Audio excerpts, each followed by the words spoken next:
America যুক্তৰাষ্ট্ৰৰ ৰাষ্ট্ৰপতি Donald Trump বা অন্য কোনো শক্তিশালী ৰাষ্ট্ৰৰ ৰাষ্ট্ৰপ্ৰধানে এনেকুৱা মন্তব্য কৰা নাই। অসমৰ এগৰাকী জিলেলে জিলেলে শীৰ্ষক গীতৰ গায়ক, লৈ আহিছো কেমেৰা শীৰ্ষক গীতৰ গায়ক সীমান্ত শেখৰে এবাৰ অসমৰ একাংশ লোকক ভাবুকি দিবলৈ আৰম্ভ কৰিছে। ভাবুকি দিছে এনেকৈ আপুনি শুনিলে আচৰিত হ'ব।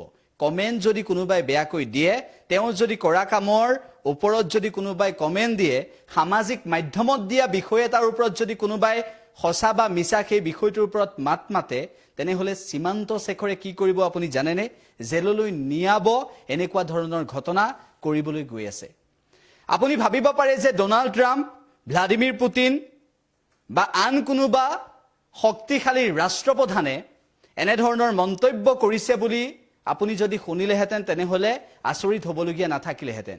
কিন্তু জিলেলে গীত লোকৰ পৰা লৈ গোৱা এগৰাকী গায়কে এনেধৰণৰ ভাবুকি দিলে শোভা পাই জানো? আমি জনাব বিচাৰিছো এই মুহূৰ্তত আপোনালোকক এটা গুৰুত্বপূৰ্ণ খবৰ। নতুন এছঅপি দিছে সীমান্ত শেখৰে। গায়ক সীমান্ত শেখৰে নতুন এছঅপি দিছে। লাজ লগা ঘটনা সংঘটিত হৈছে ৰাজ্যত। আমি উল্লেখ কৰিব বিচাৰিছো এই মুহূৰ্তত। উল্লেখ যে বিজেপিক ভাল লগাই বিজেপিত যোগদান কৰি বিজেপিৰ পৰা পদবী লৈ বৰ্তমান সময়ত সংস্থাপিত হৈ থকা সীমান্ত শেখৰে এইবাৰ ভাবুকি দিছে, নতুন এছঅপি জাৰি কৰিছে। উল্লেখ যে সীমান্ত শেখৰে এইবাৰ লিখিছে ফেচবুকত, সীমান্ত শেখৰৰ শক্তিশালী আইটি টিমে, শক্তিশালী ফেচবুকৰ টিমে, শক্তিশালী লিগেল ছচিয়েল মিডিয়া লিগেল টিমে মন্তব্য কৰিছে এইবাৰ ফেচবুকৰ জৰিয়তে যে ব্যৱস্থা গ্ৰহণ কৰিব বুলি কৈছে।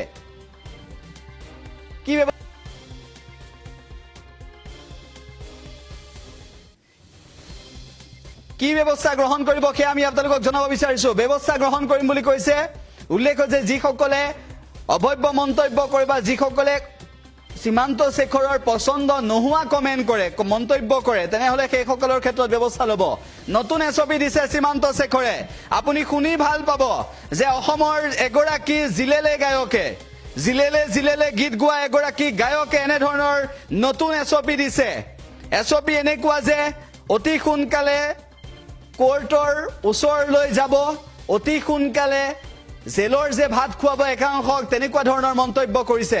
এগৰাকী বিজেপিৰ নেতাই আন্দোলনৰ সময়ত প্ৰথমতে প্ৰতিবাদ সাব্যস্ত কৰি পৰৱৰ্তী সময়ত বিজেপিৰ দলত যোগদান কৰি যিগৰাকী সীমান্ত শেখৰে মন্তব্য কৰিছে, সেইগৰাকী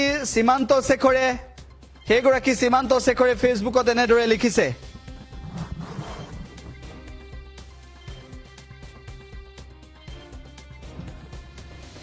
উল্লেখ যে সীমান্ত শেখৰে মহাকুম্ভ মেলালৈ গৈছিল আৰু মহাকুম্ভ মেলাৰ পাৰত যেতিয়া পূজা অৰ্চনা কৰিছিল, তাত কোনো লোকে কমেন্ট কৰিছিল আৰু তাৰ পিছতে একশ্যন লোৱা হ'ব এই ক্ষেত্ৰত তেওঁলোকে মন্তব্য কৰিছে। তেওঁলোকৰ লিগেল টিমে এই ক্ষেত্ৰত ব্যৱস্থা লৈছে আৰু তেওঁলোকৰ যিখিনি কমেন্ট কৰা লোক সেইসকলৰ ক্ষেত্ৰত অতি সোনকালে ব্যৱস্থা গ্ৰহণ কৰিম বুলি কৈছে। ছচিয়েল মিডিয়া টিমে ইতিমধ্যে এই সন্দৰ্ভত মন্তব্য কৰিছে। ছচিয়েল মিডিয়া টিমে ইতিমধ্যে এই সন্দৰ্ভত স্পষ্ট কৰি দিছে।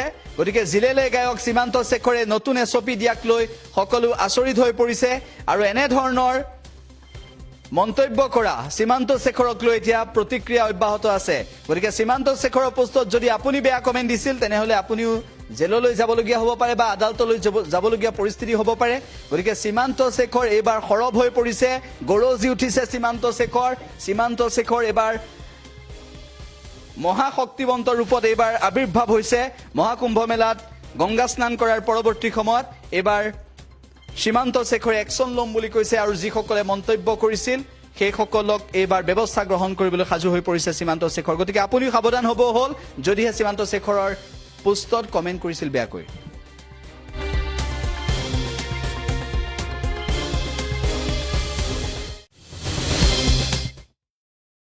যিকোনো খবৰৰ বাবে যোগাযোগ কৰক 709990